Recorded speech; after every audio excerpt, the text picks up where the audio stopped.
Zona Cero. Nuestros monográficos Zona Cero, mis queridos amigos, estáis deseando escuchar este monográfico que Jesús Callejo y Carlos Canales han preparado con suma rigurosidad. Es un monográfico muy pedido, muy solicitado por nuestros amigos de la Rosa de los Vientos, de la Zona Cero, y creo que vamos a complacer a más de uno con los casos que vamos a exponer en estas conspiraciones ufológicas. Atención, ya hablamos en su día de las conspiraciones mundiales. Bien, pues hay una vertiente muy curiosa, muy sugerente, que la constituyen estas conspiraciones ufológicas. Vamos a dar cuenta de alguna de ellas. Seguro que esos nombres son muy cercanos, son muy conocidos para vosotros, los habéis estado escuchando en los últimos años constantemente, pero en forma de ranking no. Este es el ranking de favoritos de Jesús Callejo y Carlos Canales. Puede ser que alguien llame diciendo, pero ¿cómo no habéis hablado de esto? Es que son los favoritos, y también estamos muy limitados por el tiempo, ¿verdad, Jesús? Buenas noches. Muy buenas noches. Ya nos gustaría a nosotros tener 4 horas para hablar de esto, ¿verdad? Ojalá, ojalá. De hecho, cada uno de los casos que vamos a contar aquí en este ranking merecería por sí solo un monográfico, sí. De que vamos a intentar resumirlo de la mejor manera que podamos, pero, por supuesto, tampoco se va a agotar cada uno de los temas de los que aquí se va a tratar, desde Roswell, Majestic 12, y no hablamos del informe Matrix, pues casi de casualidad, pero a pesar de todo quedará implícito en muchas de las cosas que vamos a comentar, porque vamos a hablar casi de un subgénero de las conspiraciones, que son las conspiraciones ufológicas, que trae a maltraer a muchísimos ufólogos, a muchísimos pseudocientíficos, no simulacros de científicos, como dice la Real Academia, y que siguen permaneciendo hasta hoy, ¿no? Desde el año 47 hasta ahora mismo hay muchísimas personas que están encargadas en intoxicar de una forma deliberada todo lo que hay alrededor del fenómeno OVNI. Bueno, pues este es nuestro particular ranking, nuestros casos favoritos sobre este tema. Los oyentes van a quedar muy satisfechos porque estos casos propuestos por Jesús y Carlos yo creo que cubren perfectamente todo el espectro ufológico, conspiranoico, claro, conspiranoico. ¿Qué tal, mi querido Carlos Canales? Buenas noches. Muy bien, buenas noches. Quería comentar precisamente eso, lo del carácter conspiranoico, dado que lo que vamos a hablar son conspiraciones ufológicas, las que han pasado a la leyenda urbana y las que todo el mundo conoce, y que aparte de todo, bueno, yo creo que realmente, y hay que darle el mérito que tiene, la gran extensión del fenómeno conspiranoico en relación con todas estas historias, dado que de una manera u otra, camufladas o no, la recoge todas, se le dio a la serie Expediente X, que es la que lo popularizó en todo el mundo. Expediente X, sí. Porque Expediente X de una manera... Ya termina, por decir la verdad, la serie. Claro, como está enlazado, pues la verdad es que cogió todas, las juntó en una especie de popurrí gigantesco, y las hizo populares en el sentido que vamos a tratar hoy. Es decir, yo no quiero decir con esto que se esconda nada de verdad, vamos a hablar de conspiraciones, y por lo tanto, las conspiraciones, bueno, aparte de que se acaban transformando cuando formen parte del folclore, que es lo que son, folclore en formación, como dice el gran investigador belga Bernard Megeus, no es más que una leyenda embrionaria. Es decir, es lo que va a ser nuestra cultura legendaria del futuro. Y probablemente dentro de 200 años, si esto no ha cambiado gran cosa, pues todo esto se recordará en el pasado, bueno, pues como nosotros recordamos ahora los cuentos de Hansel y Gretel, de una manera muy parecida. ¿Y no te parece, Carlos, que Roswell constituye el mejor prólogo para este monográfico de conspiraciones ufológicas? Yo creo que sí, yo creo que hay que abrirlo por Roswell, primero por el año. Es el año 1947, año en el que nace formal y oficialmente la ufología moderna. Esto no quiere decir que antes no hubiera avistamientos en el cielo, es claro que sí. Sin embargo, lo que es verdad es que tanto el caso Roswell como la famosísima descripción de los platillos voladores nacen en ese año. Curiosamente, y esto es importante, Roswell se produce, bueno, hay fuentes, no está claro si el 2 o el 4 de julio del año 47, con lo cual, aunque sea por muy poco tiempo, se adelantan a la consideración mundial del fenómeno de los platillos volantes, lo cual es muy importante de cara a la veracidad. Pero eso sería hablar del incidente de Roswell, y nosotros no vamos a hablar del incidente, sino de lo que se ha creado en base al incidente. Esa es la conspiración. Claro, que esa es la conspiración. Y bueno, ¿de qué estamos hablando? Pues que el 2 o el 4 de julio del año 47... William McBrazel, que era un ranchero del condado de Lincoln, en Nuevo México, amanece y descubre que sus tierras están sembradas de extrañísimos objetos o restos de tipo metálico. McBrazel coge algunos de los fragmentos y los lleva a Roswell, que era el lugar más importante de la zona, donde se lo entrega o deja que se haga cargo de ello al sheriff del condado. Hasta ahí todo normal. Lo que pasa que el sheriff recomienda que la investigación se ponga en manos de los militares. Lo sorprendente es que durante un pequeño periodo, es decir, hasta el momento en que unas horas después la Fuerza Aérea Norteamericana desmiente que lo que haya caído allí sea lo que ahora voy a contar, el suceso aparece en los periódicos, aparece en la prensa y es comúnmente reconocido. Y la noticia no decía ni más ni menos que una nave de otro mundo se había estrellado en en el desierto junto a Roswell. Ahí está. Esa noticia que durante unas horas nadie desmiente, y todo lo contrario, como les pilla completamente sorpresa, incluso apoyan los propios militares, se ha convertido en la base del fenómeno conspiranoico del que parte, es la madre de todas las conspiraciones, sí. Aparte de la de Kennedy. Bueno, pues ahí está ese incidente Roswell que abonó pues el campo de la conspiración. Y quería decir una cosa, que el motivo de la conspiración es porque, en cuanto que los militares se ocupan de la zona, recogen todos los restos de lo que ha caído, y a partir de entonces salen los elementos básicos de la conspiración. Es decir, un desmentido oficial, una noticia de cobertura que nunca es lo suficientemente segura, con lo cual la propia Fuerza Aérea va cambiando de justificación para decir lo que cae allí, primero que es un globo mogul, después que si son muñecos están en pruebas. Es decir, esa forma de evolucionar la pantalla que oculta lo que hay detrás es la auténtica base de la conspiración. La otra es que no hay que olvidar que Roswell está muy cerca del terreno de pruebas de White Sands, de Arenas Blancas, donde la Northrop hizo las pruebas del material que habían capturado en la operación Paperclip en Alemania después de la Guerra Mundial. Y que muy cerca de Roswell fue uno de los lugares donde algunos de los científicos alemanes trasladados, entre otros los hermanos Horten, los creadores de las primeras alas voladoras, habían sido trasladados desde Europa. Todo ello genera una conspiración gigantesca que se divide básicamente en dos. A, el gobierno oculta tecnología que nosotros no conocemos y que heredó de los alemanes, una cosa muy en boga.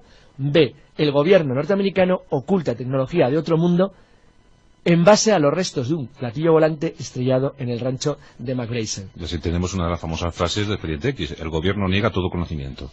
Además, si te pones a pensar en esa frase... Y lo sigue negando. Bueno, pues de Roswell pasamos, Jesús, claro está, al Área 51, que es uno de nuestros lugares favoritos, ¿verdad?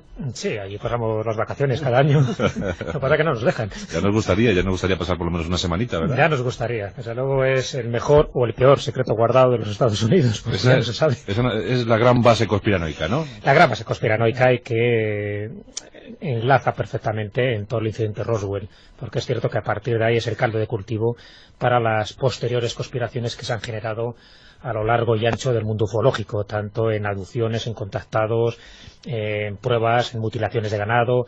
Casi todo pasa por ahí, ¿no? Y por no hablar de las supuestas autopsias que se hicieron a los extraterrestres, también supuestos extraterrestres o EVEs, entidades biológicas extraterrestres. Vamos, que es la base secreta más popular del mundo. Claro, por eso digo que eso del mejor secreto guardado, no se sabe hasta qué punto es secreto. Y menos ahora, que encima lo están desmantelando para pasarlo a otro lugar.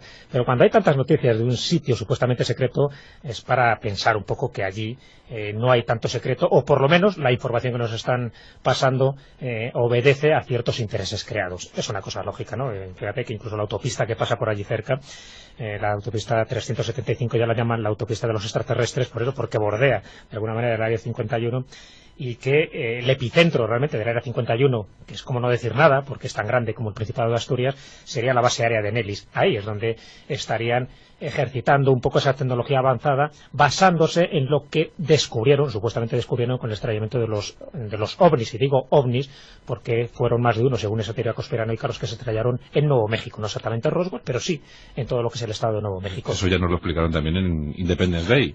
Sí, sí. Bueno, sí, porque es verdad que últimamente las películas norteamericanas dejan caer, ¿no?, algún tipo de comentario, sí, para ver, pues cómo reacciona la gente, y porque se sabe que forma parte de la conspiración, ¿no? Incluso la famosa esa película del mismo nombre, Conspiración, pues también se hace mención al Área 51 y en concreto pues a Majesty 12, que también hablaremos en este ranking. Pero bueno, por no irnos por los cerros de Úbeda y sí irnos por los cerros del Área 51, es cierto que estaríamos ante uno de esos grandes enigmas que poco a poco se van desvelando, y poco a poco por la indiscreción, interesada o no, de personas que quieren contar cosas que hay en el Área 51. Y una de ellas, y de ahí arranco porque me parece un dato importante, fue lo que dijo un personaje llamado Robert Lazar, o Bob Lazar, cuando en marzo de 1989 concede una entrevista para una pequeña cadena de televisión de Las Vegas, en Nevada, a un periodista, a Josh Knapp. Bueno, ahí empiezan a darse a conocer unas cuantas revelaciones. Todavía no sabía que era Robert Lazar, se presentó con un seudónimo, el seudónimo de Denise, y contó cosas como que él estaba trabajando en esa base secreta, que él había visto 9 objetos extraterrestres, que estaban siendo desmantelados, algunos se encontraban en varios estados de despiece, que se les estaban haciendo pruebas de vuelo y, por supuesto, analizando toda su tecnología. Todo esto delante de las cámaras, comentaba que algunos estaban intactos al 100%, otros bastante deteriorados por el impacto, otros se habían llevado a lugares diferentes, no todos estaban en el Área 51, y contó incluso propiedades del sistema de propulsión. Decía que estaba basado en la gravedad y que la fuente de energía era un reactor de antimateria. Esta tecnología comentaba que no existía en absoluto en la Tierra, y de hecho una de las razones por la que él estaba saliendo a la luz con esa información, según declaraba, es porque consideraba que no solo era un crimen contra el pueblo norteamericano ocultar estas pruebas, sino que también era un crimen contra la comunidad científica, ya que se le estaba también privando de alcanzar unos conocimientos que ahora solo eran privativos del gobierno norteamericano. Incluso daba datos tremendos, ¿no? Que una parte de la tecnología con la que estaban trabajando en el Área 51, precisamente basada en las naves extraterrestres, pues, y en concreto con esos 9 discos voladores, se basaban en su funcionamiento en un elemento químico inexistente en la Tierra, que es el elemento 115. Oficialmente, los científicos han sintetizado el elemento 112, y eso fue en febrero de 1996, en el acelerador de iones de Darmstadt, en Alemania. Así que estamos hablando de un elemento que oficialmente, ya digo, en la Tierra no existe y que sería como la sustancia propulsora de las naves extraterrestres y que también serviría para los nuevos prototipos aéreos que estaban realizando en el Área 51.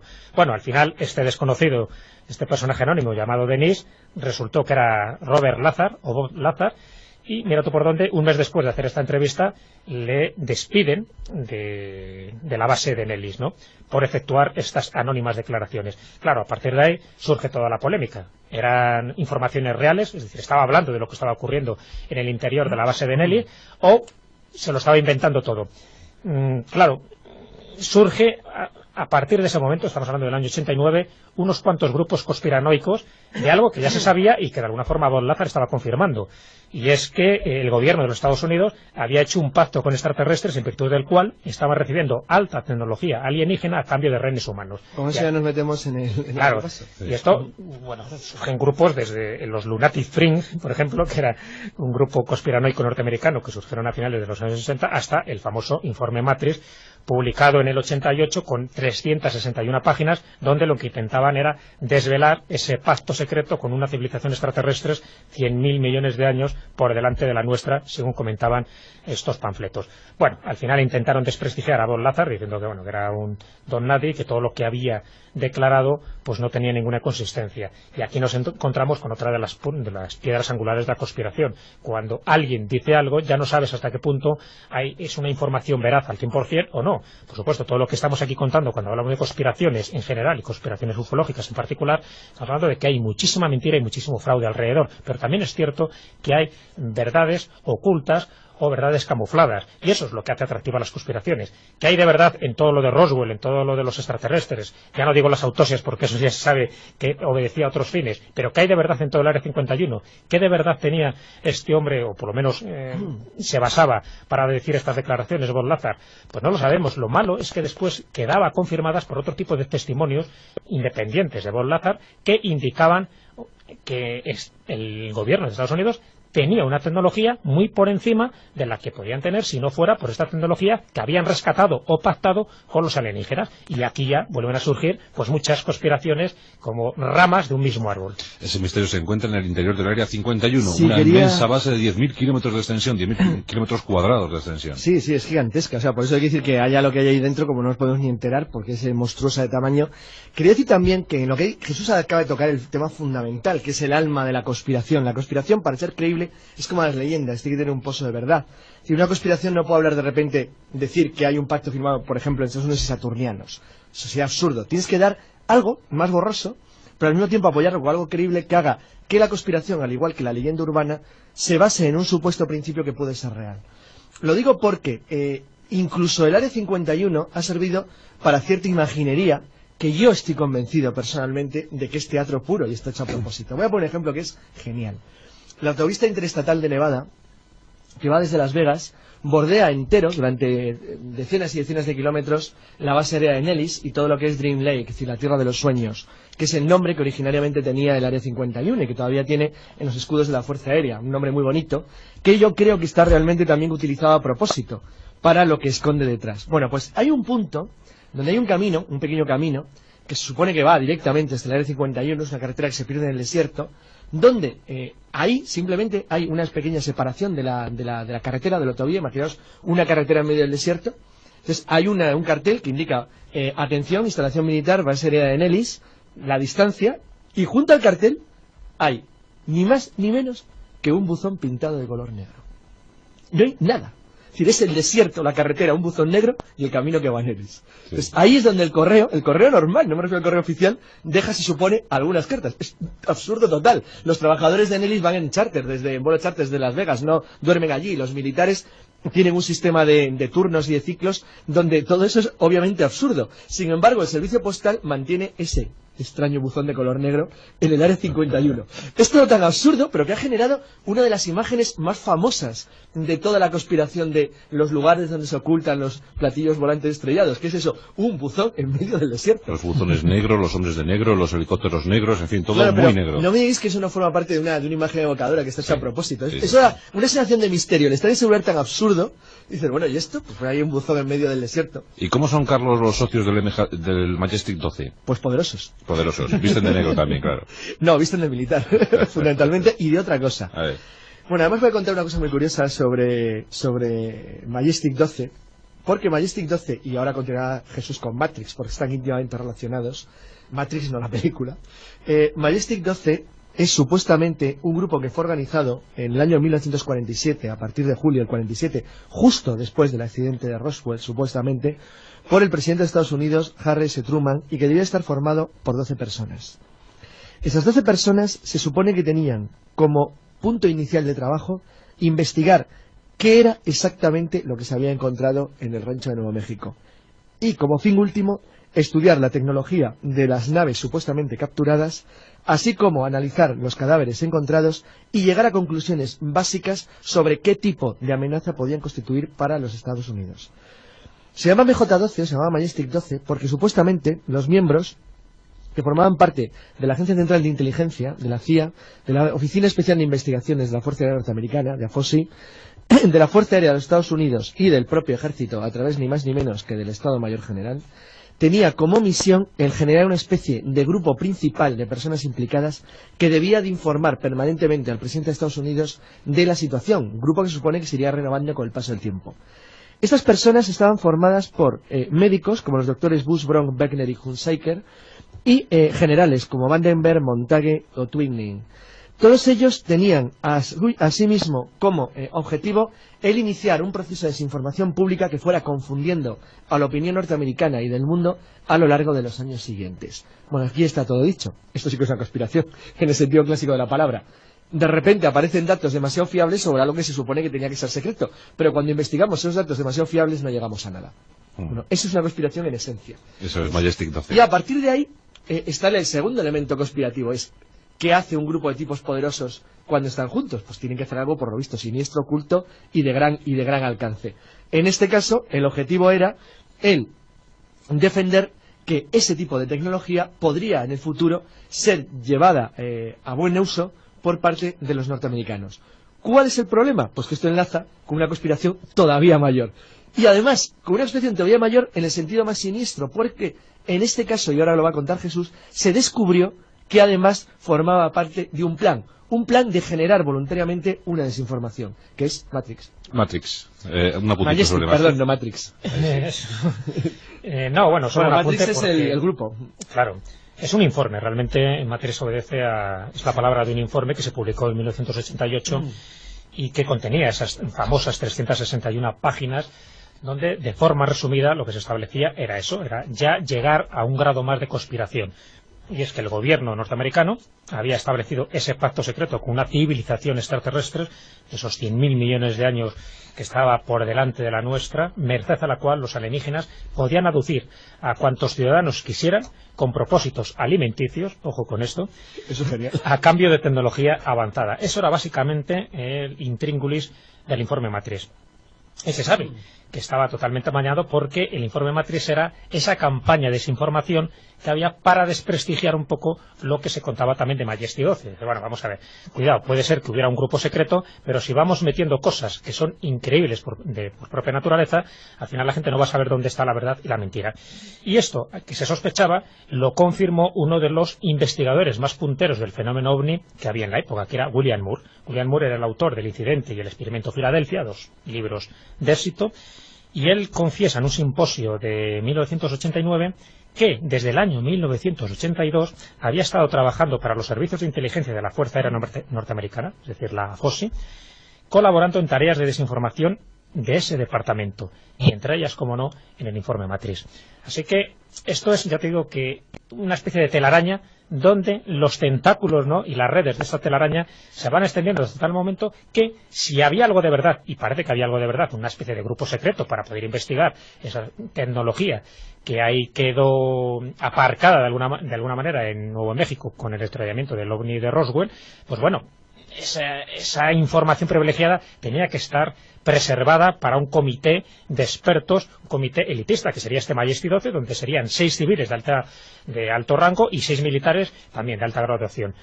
Bueno, eso podría ser verdad, pero lo del informe Matrix, que tuviera relación con Majesty 12, desde luego era tan descabellado que descalificaba totalmente el asunto, igual que pasaba con las famosas autopsias de los extraterrestres para intentar descalificar el incidente de Roswell del año 47, que es un poco la filosofía que se intentaba transmitir. Y mira tú por dónde William Moore confirmó lo que todos sospechaban. Si eso lo sumamos a otro de los pasajes de este ranking de conspiraciones ufológicas, esos son los hombres de negro, pues las piezas van encajando. Sin embargo, antes de pasar a los hombres de negro, hay que decir una cosa fundamental sobre el informe Matrix y el Majestic 12. Y es que a partir de la publicación del informe Matrix, con todo lo que llevaba detrás luego de conspiranoico y de falso y de sistema de ocultación, ya a partir de entonces no se sabe nunca qué es la verdad y qué es la mentira. Porque lo que sí queda muy claro en Matrix es que los que estaban desinformando formaban parte de una red de alto nivel de las fuerzas aéreas norteamericanas, por no decir del gobierno, lo cual es fantástico porque le mete otro elemento más a la conspiración, que es que entonces sí que tiene que haber un grupo de alto nivel que está haciendo que se desinforme para que no se sepan cuáles son sus verdaderas actividades. Y entonces continúa el círculo. Fijaos todo lo que estamos contando: Roswell, Área 51, Majestic 12, informe Matrix, en fin, yo creo que ahora mismo estamos todos muy conspiranoicos, estamos todos pensando y mirando al cielo, intentando intuir si somos una granja humana. Pues bueno, no mires al cielo porque hay una persona aquí vestida de negro. Yo estoy vestido de negro, estoy deseando echar mano de algún maluto que se me escape porque claro, yo no sé muy bien, Carlos, quiénes son los hombres de negro. Pues los hombres de negro son uno de los elementos esenciales de la mitología ovni. Eso sí que forma parte de lo que es folclore ya puro. Folclore ya puro porque una vez que su papel en el juego, porque esto es un juego, una vez que su papel en el juego ha desaparecido, han sido privados de la necesidad de su existencia. Nadie habla ya de hombres de negro. De hecho, los hombres negros ahora son objeto de películas más o menos humorísticas. Sí. Entonces, los hombres negros tienen un periodo esencial, que está relacionado directamente, no tanto con la aparición del fenómeno OVNI, no tanto con los años 40, como con los años 50 y 60, es decir, con el comienzo de los grandes grupos de investigación de los fenómenos aéreos anómalos. A partir de esos años empieza a circular una noticia que se corre con enorme rapidez. Unos tipos vestidos de negro, que siempre utilizan coches del mismo tipo, que siempre tienen un aspecto parecido, de 1,80 a 1,90, de rasgos ligeramente orientales, con la tez muy pálida o muy blanca, siempre barbilampiños, protegidos con gafas de sol, con sombreros y con ropas negras, se presentan en coches que en los años 50 no están pasados de moda, pero que por alguna razón nunca renovaban, porque en los años 60 y 70 se iba apareciendo con el mismo tipo de vehículos, claro, unos Cadillac y unos Ford Lincoln muy antiguos, y se presentaban en las casas de los supuestos testigos de los avistamientos para convencerles de que no tenían nada que contar. Entonces, esto, en principio, aparece de una manera muy seria en el sentido que los primeros afectados por los hombres de negro, pues bueno, son personas ciertamente conocidas, prestigiosas, científicos, periodistas, incluso militares. Sin embargo, la información de los hombres de negro, o la visión que se tiene de ellos, va cambiando con el tiempo. Desde agentes del gobierno, que era la primera de las versiones, hasta extraterrestres directamente, que era una de las últimas. Híbridos también. Hasta híbridos, ahí valía absolutamente todo. Por ejemplo, la protección de la luz del sol, el que se producían de una manera parecida, al que tuviera un aspecto tan semejante, parecen clones, tienen falta de personalidad, de rasgos. Bueno, la verdad es que todo lo que hay sobre los hombres de negro es extremadamente divertido, porque, solo como curiosidad, digamos que los organismos oficiales implicados eran tal cantidad que era imposible localizarlos, porque estaba la Fuerza de Estados Unidos, la USAF, la Agencia Central de Inteligencia, la CIA, el ATIC, que es el Centro de Inteligencia y Tecnología de la Fuerza Aérea, el NICAP, que es el Comité Nacional de Seguridad de Técnicas Aéreas, el AFOSI, que ha citado Jesús, la Oficina Especial de Investigación de la Fuerza Aérea, el AFSAC, que es el Centro de Actividades Espaciales de la Fuerza Aérea, y así podíamos seguir una y otra, porque últimamente, según ha ido avanzando la tecnología, han ido cambiando. Eran de la NSA, Agencia Nacional de Seguridad, del propio FBI, Agencia Federal de Policía. Entonces, el hecho cierto es que es tal el mare magnum que hay alrededor del fenómeno, que cuando el fenómeno ya se había disparatado, ya formaba parte de la mitología popular, dejó de existir. Pues los hombres de negro, también una de esas famosas conspiraciones ufológicas. Y vamos a rematar un poco la faena, Jesús, si te parece, con un caso de estos típicos, apasionantes, llenos de matices, llenos de anécdotas, de comentarios, de información.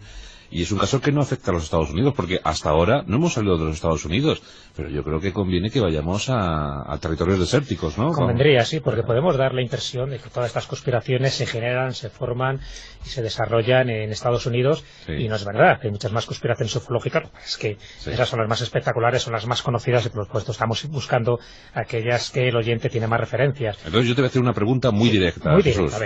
¿Consiguió Israel capturar un ovni? Y además en Egipto. ¿En Egipto? Bueno, pero eso es como para ellos como... eso es casa. Fíjate, aquí estamos hablando de unas conspiraciones además bastante recientes, porque estamos hablando del año 78.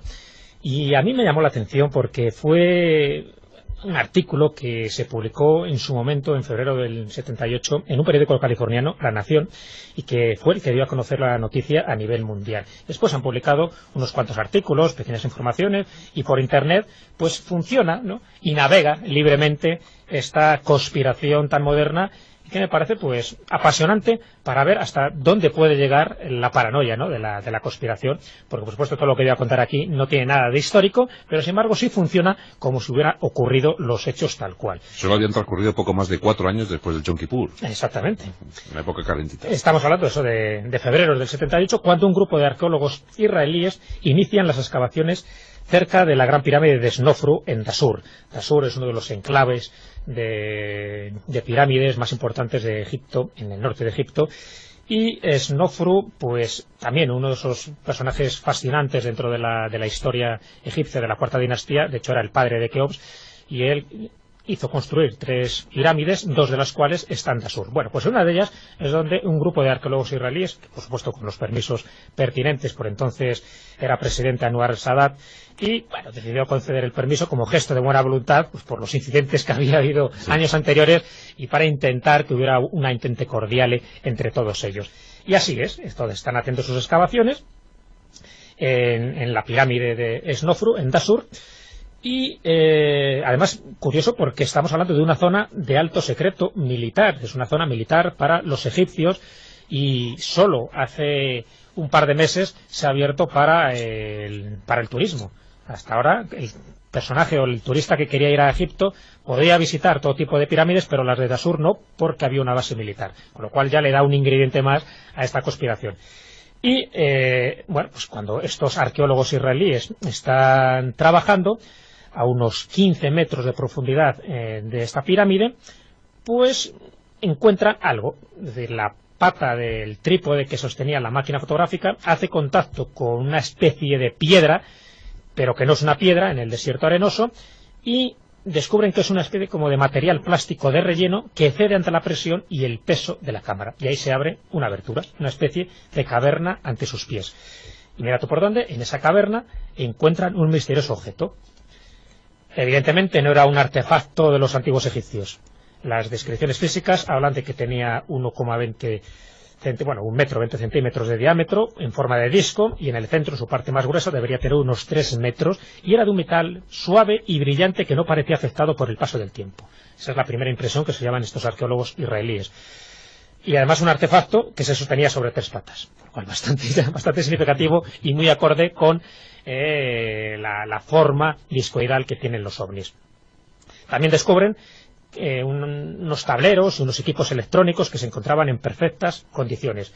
Ni que decir tiene que lo ponen en contacto con el gobierno israelí y llevan el rollo de películas a Tel Aviv, pues para que se muestren a las autoridades y se hagan los análisis pertinentes para saber si aquello es una broma o realmente están ante un objeto que no tiene nada que ver con los egipcios actuales, sino con los egipcios antiguos. Bueno, llegan a la conclusión de que trataba realmente de una nave espacial oculta bajo la pirámide de Snofru.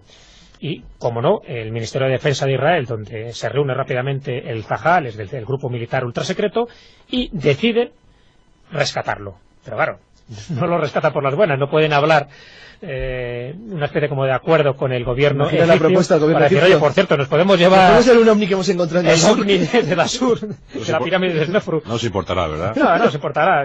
Más que nada porque descubrieron que había una tecnología ahí muy avanzada y con armas, o supuestas armas, que ellos no conocían el manejo, que por supuesto eso les podía dar un avance tecnológico importantísimo para el gobierno israelí.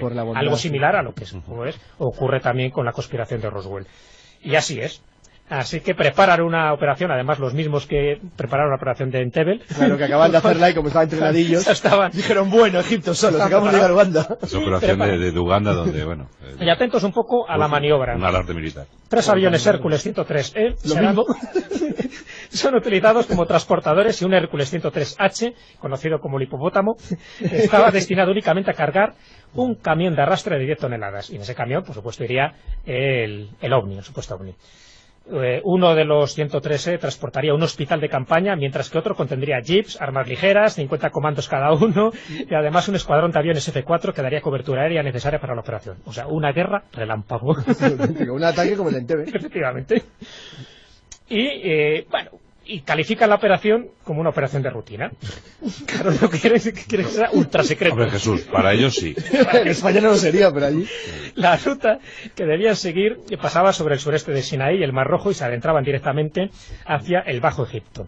Un 5º avión Hércules volaba tras la flota por si alguno de los transportes quedaba fuera de combate. Como ves, todo planeado. El plan era atacar violentamente y de forma decisiva para terminar la operación en un promedio de 2 horas y volver a Israel con la mayor rapidez posible junto con el ovni. Y efectivamente ahí muere hasta el apuntador. Hay una rápida batalla, son minutos terribles porque lo descubren por supuesto los egipcios que allí estaba ocurriendo algo. Estoy resumiendo mucho, ¿no?, todo lo que es la operación. Y el hecho es que la puntería de los israelíes y la calidad de sus armas pues es más poderosa que la de los egipcios. Mueren bastantes personas, pero sí cargan el ovni en el gigantesco camión, que a su vez es cargado en el Hércules y vuelan para Israel. Y bueno, ¿qué es lo que contenía este ovni? Según esta teoría conspiranoica, para que fuera tan importante esta operación secreta. Bueno, pues para que lo que contenía, y que se hubiera derramado tanta sangre además, ¿no?, lo que contenía en su interior eran vacunas y un conocimiento militar nunca antes visto. Una de las vacunas lo que hacen es que la prueban, y se la hacen probar a varios sujetos mayores de 81 años, y que llaman drogas de longevidad, que estarían halladas dentro del ovni. Todos coinciden que el proceso de deterioro de esta gente que se sometió a las vacunas de longevidad se estaba deteniendo y que tenían además una actividad y apetito sexual pues bastante inusitado. Bueno, esta es una de las características que justificaron, ¿no?, que estos arqueólogos israelíes pues lo pusieran en conocimiento del gobierno y que se produjera esta operación. Sencillamente estamos hablando pues eso de una teoría conspiranoica que tendría como varias conclusiones. Una de ellas es que si esto era cierto, la teoría de que las pirámides representaban tumbas era mentira, sino que eran una especie como de batería energética y un hangar para los platillos voladores. Por supuesto, que quedaría demostrado con este incidente. Supongo que fue negado por los dos países. No, evidentemente está negado, secreto. Como que los propios israelíes y los egipcios ni lo saben. Pero bueno, es curioso cómo fue circulando. Circulando, pero como una de las conspiraciones. De hecho, se publicó en una revista mexicana, en Reporte OVNI, un artículo de Óscar Zapié y Jimeno en marzo de 1994, para alimentar todavía mucho más esta versión, aparte de lo que se había publicado en el periódico. Lo mejor que has dicho, y para terminar está muy bien, es eso, que es tan secreto que ni los propios israelíes que lo hicieron se han enterado. Ni se han enterado. Claro, por supuesto, estamos hablando de algo totalmente conspiranoico. antihistórico y todo lo que quieras, pero bueno, ¿cómo una noticia de este calibre puede haber tenido esta repercusión hasta el punto de que lo comentemos aquí como una de las conspiraciones? Pero bueno, es así, y como estas hay muchísimas más. Esto yo creo que es una especie de botón de muestra, pero para darnos cuenta de que hay que tener cuidado, que hay que pisar tierra y objetos sólidos, no ovnis, para no irnos con elucubraciones totalmente conspiranoicas. Hay que pisar tierra, pero con cuidadito, no vaya a ser que nos hundamos en una de estas y descubramos un disco de 1,20 m de diámetro, ¿eh? Así es. Está muy bien. Ha sido nuestro ranking de conspiraciones favoritas. Ya veis que algunas rayan la fabulación, pero otras, pues bueno, allí sigue el Área 51, sigue el Majestic 12, Roswell. Bueno, pues hay cosas que invitan a seguir elucubrando, a seguir soñando. Pues muchas gracias, Jesús Callejo, muchas gracias, Carlos Canales. Ahí tenéis vuestros trajes de negro, ya podéis salir. El Cadillac os está esperando en la puerta. Muy bien, a ver si funciona.